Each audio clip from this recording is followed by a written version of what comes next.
नमस्कार दोस्तों, welcome to market for retails. देश की सबसे बड़ी पावर सेक्टर कंपनियों में से एक एनटीपीसी अपनी सब्सिडरी कंपनी एनटीपीसी ग्रीन को शेयर मार्केट में लिस्ट कराने जा रही है। एनटीपीसी ग्रीन के आईपीओ का लंबे समय से वेट किया जा रहा था, लेकिन अब जैसे ही आईपीओ आया है इसको लेकर काफी भ्रम पैदा हो गया है कि इस आईपीओ में अप्लाई करना चाहिए कि नहीं करना चाहिए।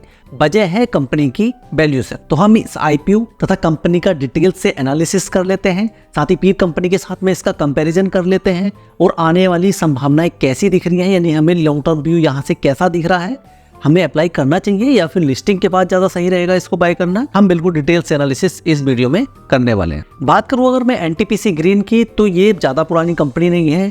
एनटीपीसी ने इस सब्सिडरी का गठन किया था 2022 में, जो कि पूर्ण मालिकाना हक वाली कंपनी है एनटीपीसी लिमिटेड, जिसका पूर्ण रूप से रिन्यूएबल एनर्जी के प्रोजेक्ट पे फोकस है। आईपीओ की अगर मैं बात करूं तो 19 नवंबर को यह आईपीओ ओपन होने जा रहा है और कंपनी की ओर से जो प्राइस बैंड फिक्स किया गया है वो किया गया है 102 रुपए से 108 रुपए पर से, जो कि उम्मीद से कहीं ज्यादा है। इससे पहले वाली वीडियो में जो मैंने बनाई थी उसमें भी मैं आपको बताया था कि 65 से 70 रुपए की संभावना बनाई जा रही है कि इतने रुपए तक इसका आईपीओ देखने को मिल सकता है, लेकिन उससे कहीं ज्यादा ये आईपीओ हमें देखने को मिला है। यानी कि वैल्यूएशन कंपनी ने काफी ऊपर रख दी है, टेबल पे कोई खास यहाँ से छोड़ा नहीं है। तो ऐसे में हमें क्या करना चाहिए वो हम देख लेते हैं। टोटल इशू साइज की अगर मैं बात करूं तो ये है 10,000 करोड़ का, लेकिन अच्छी चीज ये है कि ये पूरा का पूरा फ्रेश इशू है, यानी पूरा का पूरा पैसा यहाँ पे कंपनी को मिलने वाला है। साथ ही साथ जो इसके एम्प्लॉई हैं उनको यहाँ पे 5 रुपए पर शेयर में यहाँ पे डिस्काउंट मिलेगा। ओपन हो रहा है 19 नवंबर को, 22 नवंबर तक ओपन रहेगा। नवंबर 27 तक इसकी लिस्ट होने की संभावना है। बात करूं अगर मैं इसके लोट साइज की, जो कि 138 शेयर का है, तो आपको मिनिमम इन्वेस्टमेंट जो अपर प्राइस बैंड से वो करनी पड़ेगी 14,904 रुपए, अगर आप रिटेल कैटेगरी में करते हैं तो। भाई अगर हम देखते हैं आईपीओ का रिजर्वेशन किस तरीके से शेयर ऑफर किए गए हैं, तो यहाँ पे क्यूआईबी के लिए सबसे ज्यादा रखे गए हैं 75%, रिटेल के लिए सिर्फ और सिर्फ यहाँ पे 10% नेट इशू का रखा गया है और बाकी एचएनआई के लिए हो गए हैं 15%। कंपनी की अगर हम फाइनेंशियल हेल्थ की बात करें तो देखो बहुत पुरानी तो कंपनी है नहीं, 2022 में कॉर्पोरेट हुई थी, तो 2023 के अगर हम रिजल्ट इसके देखते हैं तो एसेट्स तो काफ़ी अच्छे हैं कंपनी के और इम्प्रूवमेंट भी हमें लगातार एसेट्स में कंपनी के देखने को हमें मिल रहा है। वहीं अगर मैं रेवेन्यू की बात करूँ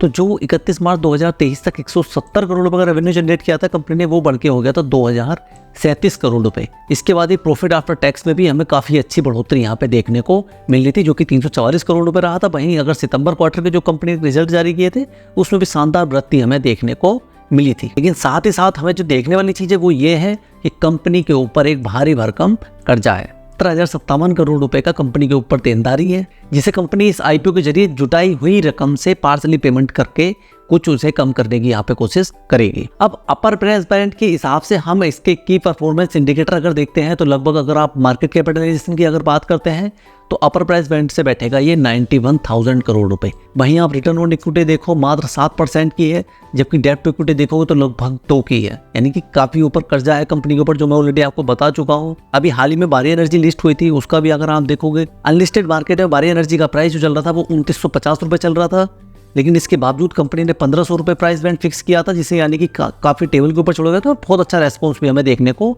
मिला था। यहाँ पे भी लगभग 65 से 70 रुपए की उम्मीद की जा रही थी, लेकिन उसके हिसाब से काफी ऊपर वैल्यूएशन पे ये रखा गया है, जिसका असर हमें सब्सक्रिप्शन में भी यहाँ देखने को मिल सकता है। क्योंकि अगर आप ईपीएस की बात करें, अर्निंग पर शेयर की बात करें, तो जो 14 पैसे है वो आईपीओ के बाद में भी इतनी रहने वाली है, 42 पैसा रहने वाली है। पीई जो इस समय है लगभग 234 और वो पोस्ट आईपीओ कितनी हो जाएगी 259। बहुत हायर वैल्यूएशन पे हमें ये काम करता हुआ देखने को मिलने वाला है। आप इसकी पीर कंपनी के साथ में कंपैरिजन करते हैं अडानी ग्रीन एनर्जी के साथ में, ईपीएस का अगर आप देखते हो तो जहां 73 पैसे हैं बेसिक्स में, वहां 6 रुपये 21 पैसे है अडानी ग्रीन एनर्जी का। डायलूटेड में भी काफ़ी अच्छा है अडानी ग्रीन एनर्जी इसके मुकाबले। वहीं एनएवी अगर आप देखते हैं पर शेयर तो यहाँ पे देखो 62 हमें देखने को मिलता है। तो पी आप देख लो यहाँ पे 250 है, इसका भी लगभग इतना ही हमें देखने को मिल रहा है। लेकिन आप इसका अगर मार्केट कैप देखते हो अडानी ग्रीन एनर्जी का तो ये 2 लाख करोड़ रुपए से ऊपर हमें देखने को मिलता है। लेकिन अच्छी चीज हमें क्या देखने को मिल रही है, देखो एनटीपीसी ग्रीन के साथ में हमें क्या अच्छा देखने को मिल। अब एनटीपीसी ने क्या अनाउंस किया है कि एनटीपीसी ग्रुप के जितने भी रिन्यूएबल एनर्जी की जो कैपेसिटी है वो अब किसके अधीन होगी, एनटीपीसी ग्रीन एनर्जी लिमिटेड की। कंपनी ने पहले ही ऑलरेडी 4 गीगावाट के ऐसे प्रोजेक्ट शुरू कर दिए हैं और इसी फाइनेंशियल ईयर में 3 गीगावाट और जोड़ने का कंपनी का प्लान है।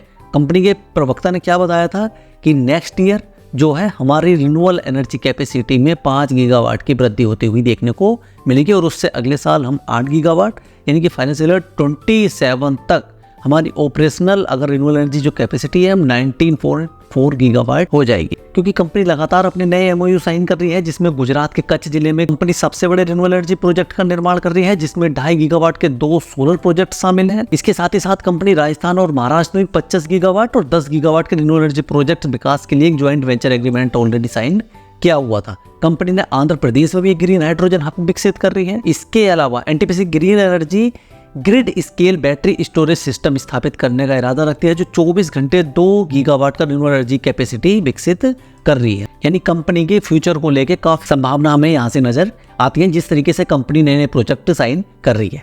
अब जो ये पैसा मिलने वाला है, ये कंपनी कहाँ पे यूज करने वाली, तो कंपनी ने, जैसे कि मैं आपको ऑलरेडी बताया भी हूँ कि कंपनी अपने पैसों से सबसे पहले तो जो 7500 करोड़ रुपए जो इस्तेमाल होने वाला है कंपनी, वो एनटीपीसी रिन्यूएबल एनर्जी के कर्ज को चुकाने के लिए करेगी, तथा बाकी का जो अमाउंट बचा 2500 करोड़ रुपए वो कंपनी सामान्य कॉर्पोरेट उद्देश्य के लिए इस्तेमाल करने वाली है, क्योंकि लगभग 16 से 17 हजार करोड़ रुपए की उधारी ऑलरेडी कंपनी के ऊपर बनी हुई है। कंपनी का फाइनेंशियल ईयर 32 तक 60 गीगावाट रिन्यूएबल एनर्जी कैपेसिटी हासिल करने का लक्ष्य है, जिसमें 2032 तक अपने कुल बिजली उत्पादन का 45% रिन्यूएबल एनर्जी स्रोत से प्राप्त करने का लक्ष्य कंपनी के द्वारा रखा गया है। यानी कि कंपनी में बहुत अच्छा फ्यूचर यहाँ पे हमें देखने को मिल सकता है। अब अगर हम बात करें शेयर होल्डर कोटा की, तो देखो 13 नवंबर को ये आरएचपी फाइल किया गया है। नॉर्मली क्या होता है कि आरएचपी फाइल करने से एक दिन पहले जिसने शेयर बाय किया है, यानी कि आपको जिस दिन आरएचपी फाइल हो रहा है उस दिन आपके डीमैट अकाउंट में कम से कम एनटीपीसी यानी कि उसकी पेरेंट कंपनी का एक शेयर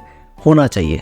कंपनी के द्वारा 1000 करोड़ रुपए के एक्सिस्टिंग एनटीपीसी शेयर होल्डर के लिए, शेयर होल्डर कैटेगरी के लिए अलग से रिजर्व किए गए हैं। इसके साथ ही साथ इसमें आपको देखो ये फायदा होता है कि आप एक तो शेयर होल्डर कैटेगरी में अप्लाई कर सकते हैं, साथ ही साथ में आप चाहे तो रिटेल कैटेगरी में या नॉन इंस्टीट्यूशनल कैटेगरी में या फिर एम्प्लॉय कैटेगरी में भी साथ में अप्लाई कर सकते हैं। यानी कि आप एक पैन कार्ड से 2 बार उस आईपीओ को अप्लाई कर सकते हैं। वही बात करें अगर हम जीएमपी की, ग्रे मार्केट प्राइस में कैसा ट्रेंड हमें देखने को मिल रहा है, तो आप देखोगे जब कंपनी के आईपीओ को मंजूरी मिली थी और जैसे ही कंपनी का जीएमपी स्टार्ट हुआ तो वहां पे हमें 25 रुपए का जीएमपी देखने को मिल रहा था, क्योंकि प्राइस बैंड तो फिक्स तब तक हुआ नहीं था।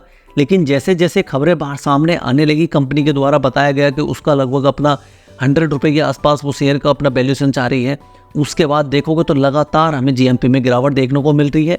और इस समय तो ये लगभग 3 रुपये, मात्र 2.5 से 3% के आसपास हमें यहाँ पे जीएमपी देखने को मिल रहा है।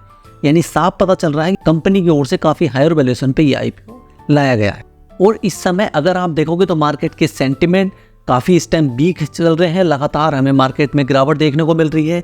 इसी बीच में अगर हायर वैल्यूएशन पे इस तरीके का आईपीओ हमें देखने को मिलेगा तो ऐसा उम्मीद नहीं है कि बहुत अच्छी लिस्टिंग हमें देखने को मिल जाए, तो वहाँ से हो सकता है कि डिस्काउंटेड पे लिस्ट और हमें इससे भी कम पे वहाँ खरीदने का मौका मिल जाए। इसमें कोई शक नहीं कि लॉन्ग टर्म में ये कंपनी अच्छा करता हुआ देखने को हमें मिल सकती है, लेकिन ऐसा नहीं है कि बहुत भारी भरकम हमें इसमें प्रॉफिट, हमें लिस्टिंग गेन हमें देखने को मिलने की कोई ज़्यादा संभावना भी यहाँ से नज़र नहीं आ रही है। तो आप आईपीओ अप्लाई कर रहे हैं या नहीं कर रहे हैं, कमेंट जरूर करना। वीडियो अच्छी लगी हो तो लाइक करें, शेयर करें। मिलते हैं नेक्स्ट वीडियो में। Bye bye.